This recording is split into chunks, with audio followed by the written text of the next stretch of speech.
नमस्कार दोस्तों, मैं आनंद सिंह स्वागत करता हूं आपका HSSC एग्जाम क्रैकर। चलिए, आज हम हमारी इकोनॉमी की अगली वीडियो के साथ आपके सामने हैं। इकोनॉमी में पहले दो वीडियोस हम शूट कर चुके हैं, हम दो वीडियो आपको दे चुके हैं जिसमें हमने एवोल्यूशन ऑफ मनी के बारे में कंप्लीट किया था, यानी पैसे की जो उत्पत्ति हुई थी वो कैसे हुई थी, इसके बारे में हमने पूरा पढ़ा था। आज का जो टॉपिक होगा हमारा पहला टॉपिक होगा, उसमें डीमोनेटाइजेशन इन इंडिया, यानी भारत में पैसे का विमुद्रीकरण कब हुआ, कैसे हुआ, ये हमारा टॉपिक होगा। इसके अलावा जो आज हम टॉपिक करने वाले हैं, डिवैल्यूएशन, रिवैल्यूएशन,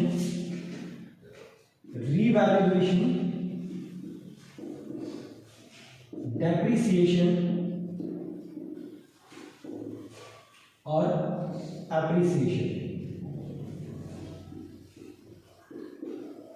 ये 5 टॉपिक आज हम इस वीडियो में कवर करेंगे।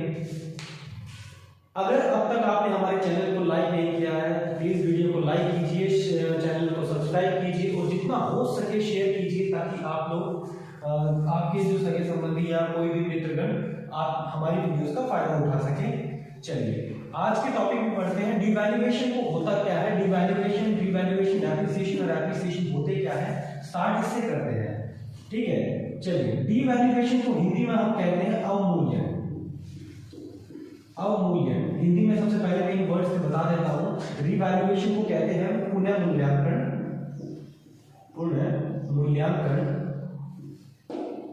नेक्स्ट डेप्रिसिएशन, जिसको हम कहते हैं मूल्यह्रास, और एप्रिसिएशन को कहते हैं मूल्यांकन।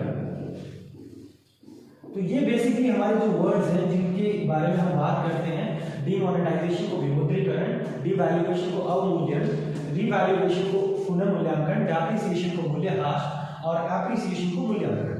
तो ये हमारे बेसिकली नाम हैं, बाद में वीडियो के साथ भी आपको बताए जाएंगे, लेकिन अभी के लिए सिर्फ इन नाम को ध्यान रखिएगा। और अब हम एक एक करके इन सभी को कंसेप्ट को समझते हैं। चलिए, सबसे पहले डीमोनेटाइजेशन इन इंडिया, यानी पैसे के विमुद्रीकरण की बात करते हैं। पैसे के विमुद्रीकरण, सीधा टॉपिक को पॉइंट वाइज लेके चलते हैं। अब तक भारत में डीमोनेटाइजेशन यानी पैसे का जो विमुद्रीकरण है वो कितनी बार हुआ है? हाँ जी, आप कहेंगे 3 बार हुआ है। तो 3 बार हुआ है, तो कब हुआ है? 3 बार हुआ है। पहला हुआ है 1946 को, जिसे हम कहते हैं आजादी से पूर्व। आजादी से पहले जो हुआ है वो हुआ है 1946 में। उसके बाद आजादी के बाद की बात करते हैं, हुआ है 1978 में। ठीक है, अब उसके बाद जो लेटेस्ट है वो हुआ है 8 नवंबर 2016। बात करते हैं कि 1946 में क्या था। 1946 में सीधी सीधी बात है कि भारत आजाद ही 1947 को हुआ है। तो 1946 का जो विमुद्रीकरण है वो अंग्रेजों के द्वारा किया गया है। इस समय जो नोट थे, कौन से? 1000 रुपए का, साथ में ही 10,000 रुपए का जो नोट था उसका विमुद्रीकरण किया गया था और ये नोट पूरी तरह चलन से बाहर कर दिए गए थे। अब डीमोनेटाइजेशन का मतलब ही, क्योंकि ये होता है विमुद्रीकरण का जो मतलब होता है वो यही होता है कि नोट्स, जो भी नोट है, जो करेंसी है, वो लीगल टेंडर नहीं रहेगी। क्या वर्ड आएगा? Legal tender. लीगल टेंडर नहीं रहेगी, जिसे कहते हैं वैधानिक निविदा। वैधानिक निविदा यानी जो पैसा आप आपके उधार को सेटल करने के लिए किसी को भी दें और सामने वाला मना ना कर पाए, उसी को कहते हैं लीगल टेंडर। यानी किसी भी तरह की ट्रांजेक्शन हो या कुछ भी हो, अगर कोई ऐसा पैसा है जो सामने वाला लेने से मना नहीं कर सकता, तो इसी को कहते हैं लीगल टेंडर। और डीमोनेटाइजेशन का मतलब ये होता है कि जो पैसा है अब लीगल टेंडर नहीं रहेगा, यानी वैधानिक निविदा नहीं रहेगा। चलिए, 1946 में जब हुआ तो 1000 का और 10,000 के दोनों साथ बंद कर दिया गया, लेकिन उसका कोई खास असर हुआ नहीं। क्यों नहीं हुआ? क्योंकि 1954 में फिर से दोबारा 1000 रुपए का, 10,000 रुपए का और साथ ही साथ एक नया नोट जो कि 5,000 रुपए का था, इन तीनों नोटों को दोबारा ही चला दिया गया था। यानी जो पहले के जो नोट थे 1000 रुपए और 10,000 रुपए, उसका भी इम्पैक्ट हुआ, वो भी आ गए वापिस, और साथ साथ में एक नया नोट जो कि 5,000 रुपए का था, वो भी आपको दोबारा चला दिया गया। चलिए फिर बात करते हैं 1978 की। भारत अब आजाद हो चुका है। मोरारजी देसाई जी की गवर्नमेंट है। मोरारजी देसाई जी की गवर्नमेंट है। ये भारत के उस समय के प्रधानमंत्री हैं, पीएम हैं, और जनता पार्टी की सरकार थी। जनता पार्टी की सरकार थी। तो ये जब जनता पार्टी की सरकार आती है, इस समय 1978 में फिर से डिमोनेटाइजेशन यानी विमुद्रीकरण किया जाता है पैसे का, और इस बार जो 1000, 10,000 और 5,000 के नोट जो 1954 में चलाए गए थे, ठीक है, उन सभी नोटों को फिर से बंद कर दिया जाता है। यानी कौन कौन से? 1000 के, 5,000 के और 10,000 के सभी नोटों को एक साथ बंद कर दिया जाता है। फिर दौर आता है 8 नवंबर 2016। भारत के प्रधानमंत्री पीएम नरेंद्र मोदी जी हैं। और बीजेपी की गवर्नमेंट है। बीजेपी, जिसको एनडीए, नेशनल डेमोक्रेटिक अलायंस के नाम से भी जाना जाता है, इसकी गवर्नमेंट आती है। ये 500 के ₹500 और ₹1000 के दो नोटों को चलन से बाहर कर देते हैं। ये जो नोट जब चलन से बाहर हुए, लोगों को लाइन में लगना पड़ा। नोट बदलवाने के लिए बैंकों में लंबी लंबी लाइनें लग गई। बैंक वालों को भी शिफ्ट्स के हिसाब से डबल शिफ्ट्स में भी काम करना पड़ा। तो ये तो अभी लेटेस्ट है, 8 नवंबर 2016। चलिए, इसके बाद ये बात हुई हमारी डीमोनेटाइजेशन। नेक्स्ट हम बात करते हैं उन 4 शब्दों से जो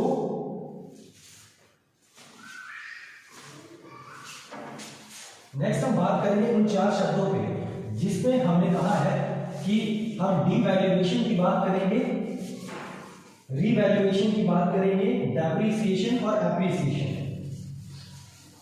चलिए, एक तरफ हम ले लेते हैं डीवैल्यूएशन और दूसरी तरफ नीचे लेते हैं रीवैल्यूएशन। इधर हम डेप्रिसिएशन और साथ में यहां पे लेते हैं हम एप्रिसिएशन। हिंदी में इन्हें अवमूल्यन,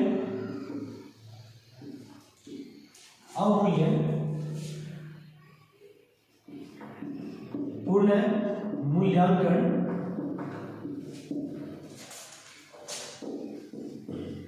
मूल्यह्रास और साथ ही में मूल्यांकन, इन नामों से बुलाया जाता है। तो डिवैल्यूएशन को अवमूल्यन, रिवैल्यूएशन को पूर्ण मूल्यांकन, डेप्रिसिएशन को मूल्यह्रास और एप्रिसिएशन को मूल्यांकन। अब देखिए यहां पे होता क्या है।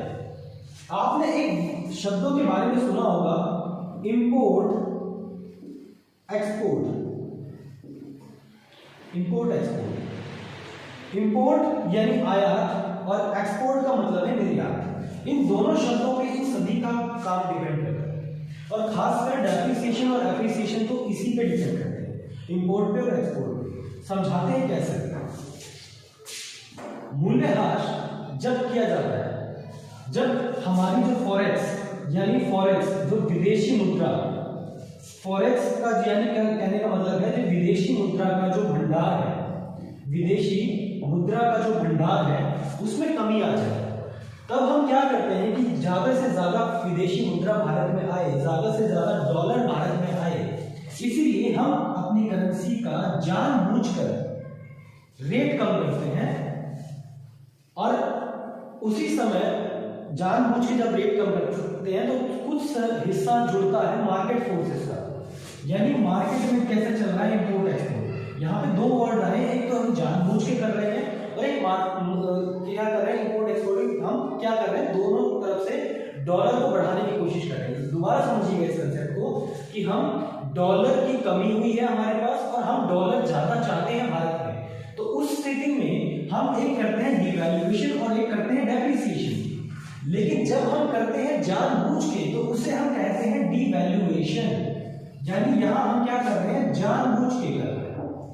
जानबूझ के हमें पता है कि हम हमारी करेंसी की जो वैल्यू है वो डाउन कर रहे हैं, लेकिन अगर वही चीज मार्केट की अकॉर्डिंग हो, मार्केट फोर्सेस यानी बाजार के नियमों के हिसाब से होता है, यानी बाजार के हिसाब से हमें एक्सपोर्ट या इंपोर्ट के लिए हमारी जो करेंसी है, हमारी जो करेंसी उसका जो मूल्य है अगर कम करना पड़े तो उसे डेप्रिसिएशन कहते हैं।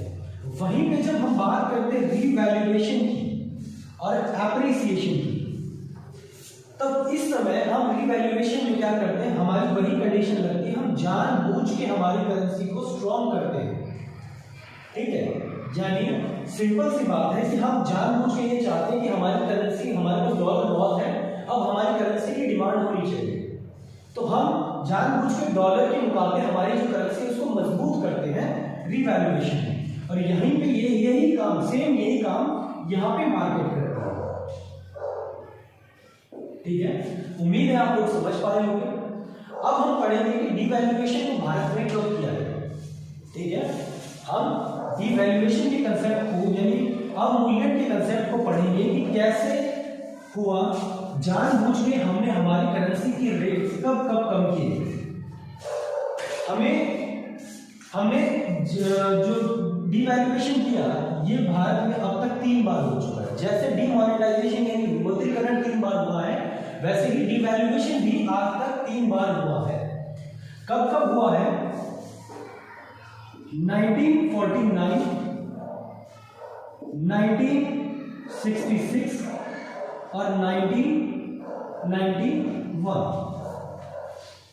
ये वो 3 सन आते हैं, 1949, 1966 और 1991। इन 3 सालों में हमने डिवैल्यूएशन किया, पैसे का अवमूल्यन किया। अब ये क्यों किया, क्या किया, क्या कंसेप्ट है वो अभी आपको समझाते हैं। देखिए, जब 1949 का टाइम था तो भारत को जब सभी आजादी मिली थी, 1947 में भारत आजाद हुआ था। भारत में जो चाहिए था कि लोग ज्यादा से ज्यादा भारत में निवेश करें, क्या करें, जो विदेशी लोग हैं वो भारत में निवेश करें, और निवेश को बढ़ाने के लिए हमने जानबूझ के हमारी करेंसी की डिवैल्यूएशन की। डिवैल्यूएशन का मतलब सिंपल यही है, मान लो कि अब 1 रुपए के बराबर या 10 रुपए के बराबर हम $1 मिल जाता है, 10 रुपए देके हमें $1 मिलता है, तो हमने डिवैल्यूएशन किया 1949 में कि अब से 20 रुपए देकर $1 आप ले सकते हो। तो विदेशियों को क्या लगेगा कि भारत में अगर हम निवेश करेंगे ना तो हमारा प्रॉफिट ज्यादा होगा। ठीक है, अगर वहां से हम इंपोर्ट करेंगे तो हमारे पास ज्यादा सस्ती चीजें मिलेगी हमें। तो यही चीज, ये सिर्फ एग्जांपल के लिए है, ये एग्जैक्ट वैल्यू नहीं है कि 1949 में यही था, ये सिर्फ एग्जांपल के लिए है। तो भारतीयों को मतलब जो विदेशी हैं उनको लगेगा कि भारतीय बाजार बहुत सस्ते हैं, तो वो निवेश भारत में बढ़ाएंगे। इसीलिए क्योंकि भारत को उसी समय आजादी मिली थी और अधिक से अधिक निवेश की भारत को जरूरत थी, क्योंकि जब कोई देश आजाद होता है तो उसको डेवलपमेंट करनी होती है। ठीक है, उसको विकास करना होता है, डेवलपमेंट करनी होती है, और उसी समय निवेश को बढ़ाने के लिए 1949 में पहली बार डिवैल्यूएशन यानी अवमूल्यन किया गया।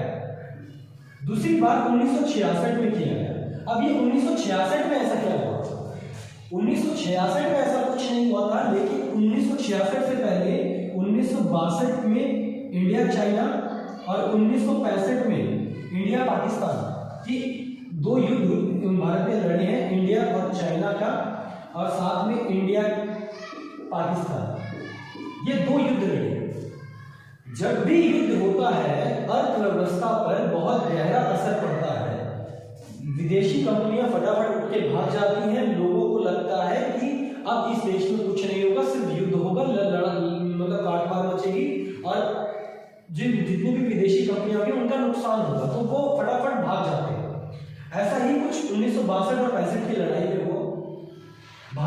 पैसे की कमी आई, अब भारत को फिर से अपनी करेंसी की डिवैल्यूएशन करनी पड़ी। नेक्स्ट उसके बाद आते हैं 1991 में। 1991 में ऐसा क्या हुआ? 1991 में याद होगा कि जब डॉक्टर मनमोहन सिंह हमारे फाइनेंस मिनिस्टर थे तो वो लेके आए थे LPG reforms, liberalisation, privatisation, globalisation, यानी जो प्राइवेटाइजेशन का कंसेप्ट, जो वैश्वीकरण और प्राइवेटाइजेशन, लिबरलाइजेशन, ये जो तीनों एलपीजी रिफॉर्म्स लेके आए थे